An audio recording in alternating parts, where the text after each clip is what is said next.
তাআলা আমাদেরকে এই সাপ্তাহিক জুমার দিন জুমার নামাজ আদায় করার জন্য আল্লাহ রাব্বুল আলামিন আমাদেরকে মহব্বত করে, ভালোবেসে, মায়া করে, দয়া করে এই পবিত্র দিনে পবিত্র হয়ে পবিত্র কোরআন থেকে, পবিত্র হাদিস থেকে কিছু সহিহ কথা আমাকে বলার, আপনাদেরকে মনের কান দিয়ে আমলের নিয়তে শ্রবণ করার, আল্লাহ তাআলা তার পবিত্র ঘরে আসার বসার তৌফিক দিয়েছেন। নিয়ামত শুকুর, কালিমাত শুকুর জবান খুলে উঁচু আওয়াজ দিয়ে আমরা সকলেই পড়ি আলহামদুলিল্লাহ।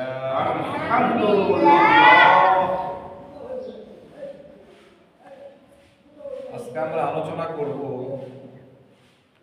শবে বরাত সম্পর্কে। এই শবে বরাত কি আমাদের মাঝে আছে না চলে গেছে? আছে। আমাদের বয়সে আরো কোনো শবে বরাত পাইছি না পাই নাই? পাইছি। প্রতি বছরে শবে বরাত পাইবার হয় 13 বার, একবার, 10 বার, একবার। একবার না? জি। একটু সাউন্ড একটু বাড়াও। তো প্রতি বছরে শবে বরাত একবার হয়। এই শবে বরাত রাত্রিতে আমাদের কি কি করণীয় এবং কি কি বর্জনীয়, আমরা এই পর্যন্ত কি করছি আর কি করি নাই বুঝতে হবে। আমরা এই শবে বরাত পাওয়ার পরে কি করতাম, আমাদের কি করা দরকার, এই সকল বিষয়গুলো আমরা সকলেই কুরআন ও হাদিস থেকে জানার চেষ্টা করব ইনশাআল্লাহ।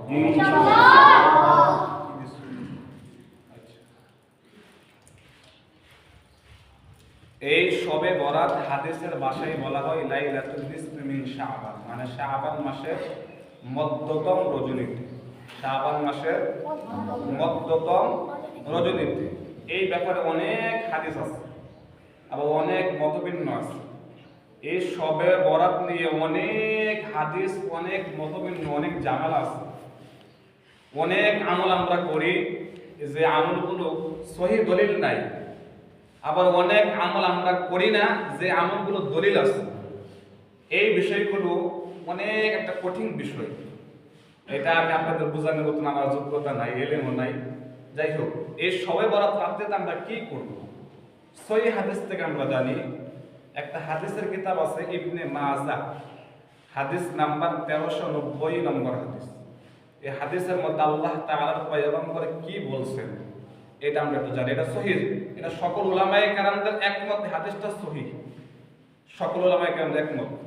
قال رسول الله صلى الله عليه وسلم إن الله لا يطلع في ليلة النصف من شعبان فيغفر لجميع خلقه। নবীজি বলেন, এই শাবান মাসের লাইলাতুন নিসফি মিন শাবান, এই শবে বরাত মানে আজকে যে রাতটা আসতেছে, এই রাতে আল্লাহ তার সকল বান্দা বান্দীকে মাফ করে দেয়। সুবহানাল্লাহ। সকল বান্দা বান্দীকে আল্লাহ তাআলা সাধারণত ক্ষমা ঘোষণা করেন। সুবহানাল্লাহ। তাহলে এই রাতে আমরা কি করব? আল্লাহর কাছে মাফ চাও। বলেন কি করব? যেহেতু আমরা হাদিস থেকে পাইলাম আল্লাহ মাফ করে দেয়, তাহলে এই রাতে আমরা আরামসে ঘুমাবো, আল্লাহ তো মাফ করে দিবই। যদি এক জায়গায় অফার করা হয় যে আজকে বাজার থেকে যার যেটা মনে চায় ইচ্ছা মতো কিনবেন, 1 বছরের জন্য কিনে নেবেন, কোনো টাকা লাগবে না, আপনিও নেবেন, আপনার পরিবারের জন্য যা প্রয়োজন, চাউল ডাউল কাঁচামরিচ, পরে কিরকম হলুদের গুঁড়া, মসুরের গুঁড়া, আমার যাবতীয় যা লাগে 1 বছরের জন্য আপনি আজকে এখান থেকে সব গ্রহণ করে নেবেন। বলেন আমরা সকলে বাইরে বসে ঘুমাবো? জি না। আরামসে ফ্যান চালিয়ে ঘুমাবো না? জি না। এখন তো শীত চলতেছে, তো কম্বল পাঁচটা তো লাগাইয়া ঘুমাবো। জি না। দৌড়াবো কিনা বলেন বাজার দিকে? যাবো কিনা বলেন? যাম। আল্লাহ বান্দাকে আজকে ডাক দিয়ে, প্রতিদিন তো ডাকেই। হাদিসের মধ্যে পাওয়া যাইতেছে যে আজকে আল্লাহ তাআলা বান্দাকে সাধারণত ক্ষমার ঘোষণা করেন। সুবহানাল্লাহ। এই জন্য আমরা আজকে রাত্রে একটু কষ্ট করি, সবাই মিলেমিশে না, একা একা ভাবে বাড়ির থেকে সুন্দর করে বের হয়ে মসজিদে আসবো, সুন্দর করে ওযু টুজু করে মসজিদে এক কিনারায় বসে 2 রাকাত, 4 রাকাত, 6 রাকাত, 10 রাকাত, 12 রাকাত এই দুলবাল যায় না, চলো আজকে সব বরাত, আজকে গুনাহ মাফ করার দিন, চলো সবাই চলো একসাথে চলো, এমন না। এটা নিয়ে অনেক মতভিন্ন আছে। এমন না, আমি প্রথমে বলছি যে আমার যোগ্যতা না, এই বিষয়ে আলোচনা করতে পারবো না, কিন্তু যেটা সহি এটা বলতেছি যে এই একাধারে একজন আয়েশা, মানে একা একা আয়েশা মসজিদ এক কিনারে বইসা, রাত্রে গভীর হয়ে গেছে, মসজিদ আপনি আসলেন, আয়েশা সুন্দর করে ওযু টুজু কইরা মসজিদে ঢোকার পরে 2 রাকাত নামাজ পড়বেন। কয় রাকাত নামাজ পড়বেন? 2 রাকাত। নামাজ পড়তে কষ্ট লাগবে? জি না। করা যাবে না ইনশাআল্লাহ? ইনশাআল্লাহ। আমরা এসে 2 রাকাত নামাজ পড়বো একা একা, বা আরো যদি ভালো লাগে আরো 2 রাকাত পড়লাম, 2 এ দিয়ে কত হয়? 4। এই 4 রাকাত নামাজ পড়ার পরে কিছু আমরা তাসবিহ তাহলিল জিকির করব কিছুক্ষণ। জিকির করার পরে আমরা আল্লাহ তাআলার কাছে হাত তুলে দোয়া করব। আল্লাহর কাছে কি করব? দোয়া করব। এই দোয়ার পর আল্লাহ নিজেই বলছে, কুরআন কারীমের মধ্যে অনেক জায়গায় বলছে, আল্লাহ বলছে বান্দা তুমি আমার কাছে মাফ চাও, আমার কাছে তুমি যা চাও আমি তাই দেব। সুবহানাল্লাহ। সূরা আরাফ, সূরা আরাফের 55 নম্বর আয়াত আল্লাহ বলেন, উদউ রাব্বাকুম তাদাররুআন ওয়া খুফিয়া। আল্লাহ তার বান্দাকে বলে, বান্দা তুমি গোপনে গোপনে আমার কাছে ক্ষমা চাও। সুবহানাল্লাহ, সুবহানাল্লাহ। বলে আমরা গোপনে গোপনে গুনাহ করি না? এমন গুনাহ করছে যে গুনাহ আমার মা জানে না, আছে না এরকম? এমন করে নাই মনে হয়? আপনাদের নাই, আমার আছে। এমন গুনাহ করছে যে গুনাহগুলো বাবাও জানে না, মায়েও জানে না, বিয়া করছে বউও জানে না, সন্তানও জানে না, স্ত্রীও জানে না, আমার স্বামীও জানে না, আছে না নাই? আছে। এই মহিলারা গুনাহ করে না? গুনাহ করে। গুনাহ এমন গুনাহ করে স্বামী জানে না, শাশুড়িও জানে না। যদি এমন যে গুনাহগুলো করছি, এই গুনাহগুলো যদি আমার আম্মার সামনে উপস্থিত করা হইতো, বাবার সামনে উপস্থিত করা হইতো, বাবা আমাকে সন্তান বলে পরিচয় দিত না, ঠিক কি না? মা আমাকে সন্তান বলে পরিচয় দিত না, আমার সন্তান বাবা বলে আমাকে পরিচয় দিত না। সি সি লজ্জা, আমার বাবা এত গুনাহ করছে, এমন এমন গুনাহ করছে আমার বাবা, আমি কিভাবে বাবা পরিচয় দিই? অথচ এর সব গুনার খবর যিনি জানেন তিনি কে? আল্লাহ। জানেন কিনা? আল্লাহ। এই যে ঘরের মধ্যে 4 দেওয়ালের মধ্যে গুনাহ করলে আল্লাহ মনে দেখে না? দেখেনি? লাইট বন্ধ করলে আল্লাহ কম দেখে, রাত কাম কম দেখে, আল্লাহ কম দেখে। আল্লাহ আমাদের বেশি দেখে, কে দেখে না? অনেক বেশি দেখে। সুবহানাল্লাহ। তাহলে আল্লাহ তাআলা আমার গুনার সকল খবর জানার পরেও কোনোদিন পানি বন্ধ করে নাই, আকাশের আলো বন্ধ করে নাই, চন্দ্রের আলো বন্ধ করে নাই, সূর্যের আলো বন্ধ করে নাই। কোন নিয়ামত আমাকে এখনো চিনিয়ে নেই নাই। আমাকে মানুষ এত গুনাহ করার পরেও আমাকে যে সম্মান দিয়ে রাখছে, আল্লাহ তাআলা আমাকে যে সম্মানের চেয়ারে বসায় রাখছে, এখন আমি বসে আছি, মানুষ আমাকে এখনো সম্মান করতেছে। এত কিছু নিয়ামত পাওয়ার পরেও আজকে একটা রাত্রি জাগরণ করে একটু আল্লাহর কাছে মাফ চাওয়া যাবে না? ইনশাআল্লাহ। আল্লাহর কাছে আমরা ভারবার মাফ চাওয়া, আল্লাহ আমার জীবনের সব গুনাহগুলো মাফ করে দাও, আমার হাতের গুনাহগুলো মাফ করে দাও, জবানের গুনাহগুলো মাফ করে দাও, চোখের গুনাহগুলো মাফ করে দাও, কলবের গুনাহগুলো মাফ করে দাও, নফসের গুনাহগুলো মাফ করে দাও, আমার জীবনের জানা অজানা সগীরা কবিরা জাহিলি বাতিল শিরকি বিদআতি যত গুনাহ করেছে আমার সকল গুনাহগুলো তুমি মাফ করে দাও।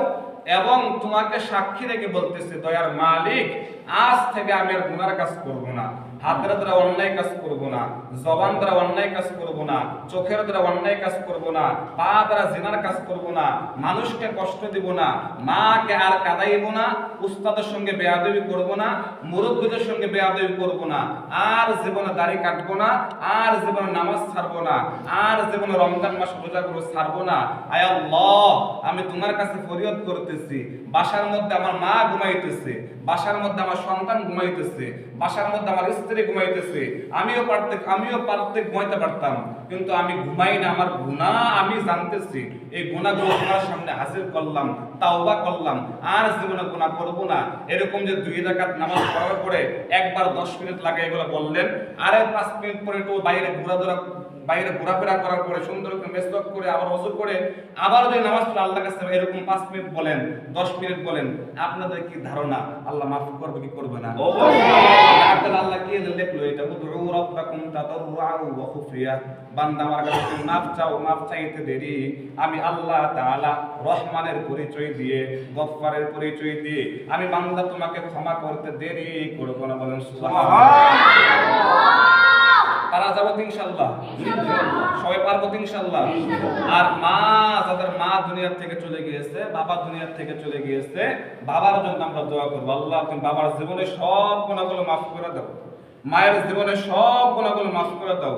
আয় আল্লাহ তুমি আমার আম্মার কবরটাকে জান্নাতের সঙ্গে লাইনের ব্যবস্থা করে দাও, বাবার কবরটাকে জান্নাতের সঙ্গে লাইনের ব্যবস্থা করিয়া দাও।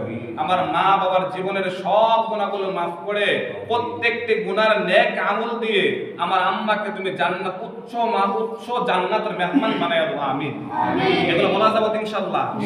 হ্যাঁ, মায়ের জন্য বলবেন, বাবার জন্য বলবেন, নানার জন্য বলবেন, নানির জন্য বলবেন, দাদা দাদির জন্য বলবেন।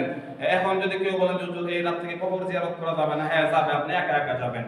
একা একা গিয়ে সুন্দর করে কবরে গিয়ে একটা সালাম দিবেন, সালাম দেওয়ার পরে আগে সুন্দর করে দরুদ ইব্রাহিম পাঠ করবেন, সূরা ইখলাস একবার পাঠ করার পরে, সূরা ফালাক তিনবার পাঠ করার পরে, আরো অনেক কিছু আছে, এতগুলো পারবেন না।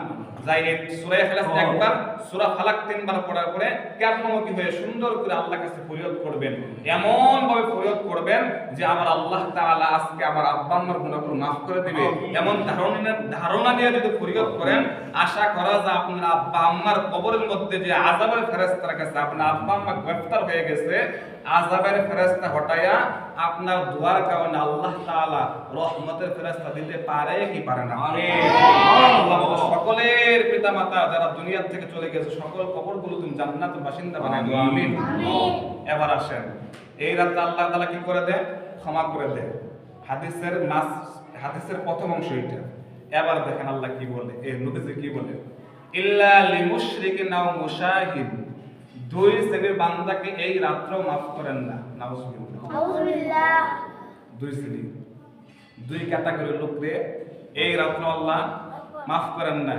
তাফসীরে লেখছে এই রাত্রেও মাফ করেন না, মানে অন্য অন্য রাত্রে তো বান্দাকে আল্লাহ মাফ করেই, কিন্তু এই রাত্রে আল্লাহ বান্দাকে বিশেষভাবে মাফ করে দেয়। কিন্তু দুই শ্রেণীর ব্যক্তিকে আল্লাহ তাআলা এই রাত্রেও মাফ করেন না। জানেন কারা কারা বলেন দেখি? একটা হলো সুর আর একটা হলো সুদখোর। না কারা কারা বলেন? বলেন। একটা হলো বেনামাজি আর একটা রোজা রাখে না, এই দুই বান্দা। কারা কারা? একটা হলো যারা বউ পিড়ে আর যারা বউ তালাক দেরা। কারা? হ্যাঁ, ইল্লা লিমুশরিকিন আও মুশাহিন, দুই শ্রেণী। খেয়াল করবেন, খুব সুন্দর করে খেয়াল করবেন, দুই শ্রেণী আল্লাহ। এই হাদিস যখন পড়ছি আমি এই বয়ানের জন্য, তখন এত খারাপ লাগছে, এখনো কিরম দা লাগতেছে। মুশরিক কাকে বলে? যারা শিরিক করে আল্লাহর সঙ্গে। এই শিরিককারী বান্দাকে আল্লাহ মাফ করেন না। বলে নাউযুবিল্লাহ। আমরা কত শিরিক করি রে ভাই, হাজার হাজার শিরিক করি, কত শিরিক করি। শিরিক চিনেন কারে কয়? এই শিরিকের ব্যাপারে কয়েকটা কথা বলি। শিরিক কাকে বলে? শিরিক বেশি মহিলারা করে বেশি, আমাদের চাইতে মহিলারা। আমরা আছে শিরিকের 1 ক্লাসে, মহিলা আছে শিরিকের 2 ক্লাসে। আমরা এসেছি তুমি 25 সালে, আর এসেছি আর 3 বছর আগে দিয়ে আসছি, মানে এই যে শিরিকের এসেছি। কিসের এসেছি? শিরিকের। মহিলারা বেশি বেশি শিরিক করে। মহিলাদেরকে বলবেন, নিজেও চিন্তা ভাবনা করবেন, মহিলাকে সতর্ক রাখবেন, এটা আপনার হক। তো শিরিক কাকে বলে? শিরিক প্রথমত দুই প্রকার। কয় প্রকার? দুই প্রকার। একটা হচ্ছে বড় শিরিক, আর একটা হচ্ছে ছোট শিরিক। আবার বড় শিরিক প্রথমত 3 প্রকার। বড় শিরিক প্রথমত 3 প্রকার। আমি শিরিকের ব্যাপারে 13টা আয়াত নিয়ে আসছি, তাই আমার 5 মিনিট না, একটু বেশি সময় দিন। শিরিক প্রথমত 2 প্রকার, একটা হচ্ছে বড় শিরিক, আর একটা ছোট শিরিক। দেখেন তো আমরা কোন প্রকারের মধ্যে আছি, আর যারা নাই আল্লাহ তাদের সঙ্গে আমাদেরকে হাসিল করে। আমিন আমিন। আবার বড় শিরিক প্রথমত 3 প্রকার। বড় শিরিক প্রথমত 3 প্রকার। একটা হচ্ছে বিশ্বাসগত শিরিক করা, আরেকটা হচ্ছে কথার দ্বারা শিরিক করা, আরেকটা হচ্ছে কর্মের দ্বারা শিরিক করা। তাহলে একটু আমার সাথে কথা বলেন তো, শিরিক প্রথমত কয় প্রকার? 2 প্রকার। 2 প্রকার। প্রথমত কয় প্রকার? 2 প্রকার। একটা হচ্ছে বড় শিরিক, আরেকটা হচ্ছে ছোট শিরিক। আর বড় শিরিক প্রথমত কয় প্রকার? 3 প্রকার। 3 প্রকার। একটা হচ্ছে কথা, এই বিশ্বাসগত শিরিক করা, আর একটা কথার দ্বারা শিরিক করা, আর একটা কর্মের দ্বারা শিরিক করা। দেখেন তো এই ক্যাটাগরির মধ্যে আমরা আছি কিনা, আমরা কোন কাতারে আছি? প্রথম না দ্বিতীয় না তৃতীয়? একটু চিন্তা করে দেখেন। শিরিকের কাতারে, নামাজের কাতারে না, শিরিকের কাতারে। দেখেন যে বিশ্বাসগত শিরিক কি? যেমন আল্লাহ ছেলে দেয়, তাই কিনা? আল্লাহ মেয়ে দেয়, এটা আমাদের বিশ্বাস আছে কিনা বলেন তো? আছে। এই যে আমরা যে বিয়ে শাদী করছি, আল্লাহ তো আমাদেরকে সন্তান দিছে কারা? আল্লাহ। ছেলে সন্তান কে দিছে? আল্লাহ। মেয়ে সন্তান কে দেয়? আল্লাহ। দেখো মানুষ অনেকে বলে যে অমুক জায়গা গেলে অমুক জায়গার পানি খাইলে আমি নিজেও খাইছি, আমাকেও খাওয়াইছে, তুমি গেলে তোমাকেও অমুক জায়গার পানি পান করার পরে তোমাকেও সন্তান দিবে, এরকম বলে কি বলে না? বলে কি বলে না? বলেন। বলে যে অমুক জায়গায় গিয়ে মান্নত করো, 101 টাকা দেবা, চোখ বন্ধ করে পড়ছেন দিকে তাকায় ব্যবহার খারাপ থাকবে, 1 টাকা পান খাবা, তোমার পেটে বাচ্চাই করবো। কয় কি কয় না? কয় কি কয় না? হ্যাঁ, আরো শর্ত দেয়, সকালবেলা খালি পড়ে যাবা, কোনো দিন তাকাবা না, আগে আগে পরে কারো কিছু বলবো না, নিস্তব্ধ হয়ে গিয়ে ওই মাজারের মধ্যে অমুক জায়গায় গিয়ে টাকা দান করবা, দেখবা 3 মাস পরে তুমি প্রেগনেন্ট। বলে কি বলে না? আচ্ছা বলেন, সন্তানের মালিক কে? হ্যাঁ, দলিল। সন্তানের মালিক কে? হ্যাঁ, দলিল নেন, পরে বেজাল লাগবে। সূরাতুশ শুরা 49-50 নম্বর আয়াত বলে, লিল্লাহি মুলকুস সামাওয়াতি ওয়াল আরদ। আল্লাহ বলে তোমরা বিশ্বাস করলেও না বিশ্বাস করলেও আসমান জমিনের মালিক আমি আল্লাহ। ঠিক আছে কিনা কথা? আমরা সব বিশ্বাস করে কিনা? বিশ্বাস করে কিনা? লিল্লাহি মুলকুস সামাওয়াতি ওয়াল আরদ। তাফসীর ইবনে কাসির দেখেন, এখানে লেখছে যে আসমান জমিনের মালিক কেউ না, একমাত্র আমার আল্লাহ। বলে সুবহানাল্লাহ। আল্লাহ বলে ইয়াখলুকু মা ইয়াশা, আমি যা চাই তা সৃষ্টি করি, আমি যখন যা চাই আমি তাই সৃষ্টি করি। এটা কেউ বাধা দিয়ে যাবেন? পাবেন কেউ? কেউ পাবেন? ইয়াখলুকু মা ইয়াশা ইয়াহাবু লিমান ইয়াশাউ ইনাসা, আমি যাকে চাই শুধু কন্যা সন্তান দান করি। আল্লাহ নিজে বলে আমি কন্যা দেই, তাহলে মাজারা গিয়ে দিয়ে কন্যা পাবেন আপনি? অমুক জায়গায় গিয়ে কে কন্যা সন্তান পাবেন? আল্লাহ নিজে দিতেছে, আল্লাহ নিজেই বলতেছে। দলিল এটা, ইয়াহাবু লিমান ইয়াশাউ ইনাসা, আমি যাকে চাই শুধু কন্যা সন্তান দান করি। কন্যা কন্যা কন্যা সন্তান, ছেলেও দেই না। দেখবেন এমন ফ্যামিলি আছে না যে 1 বছর একটা সন্তান হইছে, কন্যা হইছে, তারপরে বছর চিন্তা করলে যে বড় ছেলে হবে, স্বামীও চিন্তা করছে, তার স্ত্রীও চিন্তা করছে, কিন্তু দেখে যে দুনিয়ার মধ্যে আবার কন্যা সন্তান পদার্পণ করলো। আর 1 বছর পরে আবার সন্তান হয়েছে, আলহামদুলিল্লাহ খুশি, কিন্তু দেখে আবার কন্যা সন্তান হইল, দিল কে? আল্লাহ। আমরা বউ এনে দিছে? হ্যাঁ, কে দিছে এটা? কে দিছে বলেন তো? এরকম ঝামেলা আছে। আমরা এই যে ছাত্র বয়সে বুঝতে কাছে শুনছি, এর বউরে মারছে, যে কে মারছে, ও খালি কন্যা সন্তান হয়, খালি কন্যা সন্তান হয়, কন্যা সন্তান। আবার এই দেয়, টাইম দেয়, এই বছর যদি তোমার কন্যা সন্তান হয় তাহলে তুমি খাতা বাড়ি সব বেডিং রেডি করো, তোমার যাও হোগা। এগুলো কয় কি কয় না? সেগুলো কয় না, কবিরা কোনা, কবিরা কোনা। এ কি কোনা? এগুলা কবিরা কোনা বলা যাবে না। আল্লাহ সন্তান দেয়।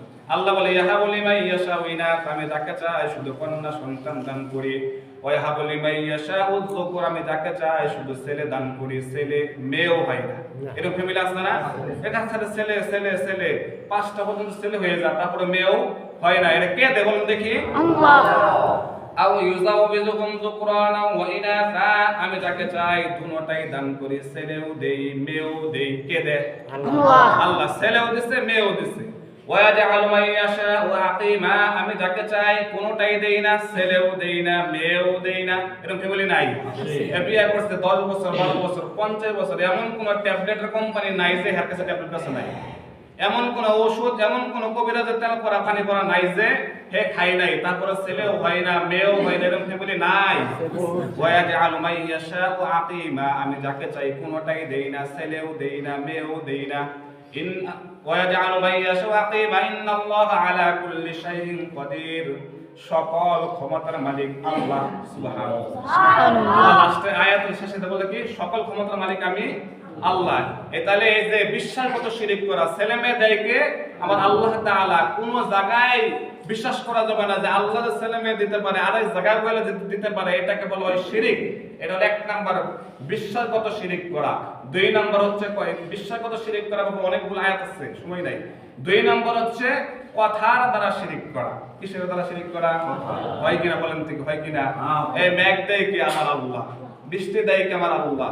আগের যুগের লোকে বলতো, কিতাবের মধ্যে দেখলাম যে অমুক তারাকায় মেঘ দেয়, অমুক তারাকায় বৃষ্টি দেয়। আগের যুগের লোকেরা বলতে বলেন নাউজুবিল্লাহ। তারকার ক্ষমতা আছে বৃষ্টি দেওয়া, তারকার ক্ষমতা আছে মেঘ দেওয়া। বৃষ্টি মেঘ কে দেয়? আমার আল্লাহ তাআলা দেয়। আবার দেখবেন ছোটবেলা আমরা দেখছি যে মাঝে মাঝে যে ছোটবেলা কোথাও দাঁত পড়তো, এমদুরে গাতাত গিয়ে বলতো যে এমদুর মামা আম্মাই কইছে আপনি আমার বড় মামা আমার এই পচা দাঁত ধরে একটা বালা দাঁত দেন। বলে কি বলে না? বলেন বলে কি বলে না? বলছে কিনা? এটা শিরিক। মানুষ কত নিকৃষ্ট হইলে দেখেন, আশরাফুল মাখলুকাত আমরা, কত ভিআইপি লোক আমরা, সকল মাখলুকের মধ্যে সবচেয়ে দামি হচ্ছে আমরা। মানুষ কত নিকৃষ্ট হইলে এমদুরের কাছ থেকে এমদুরে মামা ডাকে, আম্মাই কইছে আপনি আমার বড় মামা আমার এই মুড়া দাঁত ধরে দিয়ে চিকন দাঁত দেন। চিন্তা করে বলে কি বলে না? এটা বলে কিন্তু কি শিরিক, বলা যাবে না। তারপর বাচ্চাদের কপালে এরকম করে টিপ দিয়ে রাখে, টিপ। এ মা বোনেরা বেশি বেশি দে টিপ দে, কে বদনজর বদনজর বদনজর না। নবীজি বলেন বাচ্চা যখন তুমি ঘর থেকে বের করবা, কোথাও যাবা, সূরা ফালাক একবার, সূরা নাস একবার, আয়াতুল কুরসি একবার পড়ে বাচ্চাকে পুরো শরীরের মধ্যে ফু দিবা, পানি পান করাই দিবা, ইনশাআল্লাহ বদনজর থেকে যিনি বাঁচায় রাখবেন তিনি কে? আল্লাহ। টিপ দেওয়া যাবে, টিপ দেওয়া যাবে, কেউ টিপ দিবেন না ইনশাআল্লাহ। আল্লাহ আমাদের সকলকে হেফাজত করে, আমিন। তারপর দেখবেন এই যে বিয়ে করার পরে জটকরা খাওয়ান যাব না, বলে কিনা যে জটকরা খেলে যমজ সন্তান হবো, আর বালা বাড়ায় বাড়ায় খাবেন, দুইবার একবার হবো, কষ্ট কম হবো মহিলা করে। এখন তো কি করে লাগে, সিজা করে লাগে। সিজা করতে কিরকম টাকা লাগে? একটা সিজা করে 50,000, দুইবার করলে 1 লাখ টাকা। 1 লাখ টাকা বেশি দেবো, তারপরে মায়ের কষ্ট দুইবার একবার সেরে যাবো। বেশি বেশি জটকরা খাবেন, নাউজুবিল্লাহ, বলে নাউজুবিল্লাহ। জটকরা খাইলে একটা সন্তান হবে বা দুইটা হবে বা তিনটা হবে, এটা জটকরা ক্ষমতা না, ক্ষমতা কার? আল্লাহর। আল্লাহর। এগুলো করা যাবে? এগুলো করা যাবে, এগুলো কথার দ্বারা শিরিক। তারপর হচ্ছে কর্মের দ্বারা শিরিক। যে আমি যে সাজদাটা আল্লাহকে দিতেছি, মাঝে মাঝে আমরা ফেসবুকে দেখি অমুক মাজারে গিয়ে ওই কপালটা আবার আল্লাহর, যেন আমি আল্লাহর সামনে কপাল ঠেকাইছি, আবার কপালটা মাজারে গিয়ে ঠেকানো, এটাও কি শিরিক? শিরিক করা যাবে না। একটা আয়াত বলে শেষ করতে সময় নাই। শিরিকের ব্যাপারে লোকমান হাকিম তার সন্তানকে 10টা কথা কইছে। কোরআন শরীফের মধ্যে আছে, বলেন সুবহানাল্লাহ। সূরা লোকমানের 13 নম্বর আয়াত আল্লাহ বলেন, وَإِذْ قَالَ لُقْمَانُ لِابْنِهِ وَهُوَ يَعِظُهُ يَا بُنَيَّ لَا تُشْرِكْ بِاللَّهِ إِنَّ الشِّرْكَ لَظُلْمٌ عَظِيمٌ। বাংলাটা মনে রাখেন, শিরিক 1 নাম্বার, শিরিকের ব্যাপারে 10টা আয়াত আছে। শিরিক 1 নাম্বার হচ্ছে শিরিক বড় জুলুম। বলেন শিরিক কি? বড় জুলুম। শিরিক 1 নাম্বারে শিরিক হচ্ছে বড় জুলুম। লোকমান তার সন্তানকে বলে, বাবা তুমি শিরিক করবে না, আল্লাহর সঙ্গে কাউকে শরীক করবে না, শিরিক করবে না, শিরিক হচ্ছে বড় জুলুম। বলেন নাউজুবিল্লাহ। এবার দেখেন আল্লাহ তার নবীকে নিজেই বলতেছে, সূরা জুমারের 65 নম্বর আয়াত। আল্লাহ তার নবীকে, আমাদের নবীকে বলেন, আমাদের নবীর চাইতে দামি নবী কেউ আছে? নবী ইহকাল সবথেকে দামি, পরকাল সবথেকে দামি। নবীকে আল্লাহ বলেন, ওয়ালাকাদ উহিয়া ইলাইকা ওয়া ইলাল্লাযিনা মিন ক্বাবলিক লাইন আশরাকতা লা ইয়াহবাতান্না আমালুকা। নবীকে আল্লাহ বলেন, হে নবী আপনিও যদি শিরিক করেন জীবনের মধ্যে কখনো, আপনার জীবনের সকল আমলগুলো বরবাদ হয়ে যাবে। বলেন নাউজুবিল্লাহ। নবীকে আল্লাহ বলতেছে, এইটাই বলার অর্থ হচ্ছে তাফসীরে লেখা হয়েছে নবী তো কখনো শিরিক করবে না। কখনো শিরিক করবে মানে আমাদেরকে সতর্ক করতেছে, যদি আমরা আজীবন নেক আমল করে কোনো গুনার কাজ করলাম না, মৃত্যুর 10 মিনিট একটা শিরিক করলাম, জীবনের সব নেক আমল বরবাদ হয়ে যাবে। আল্লাহ আমাদের সকলকে শিরিক মুক্ত ইবাদত করার তৌফিক দান করা, আমিন। আর আজকে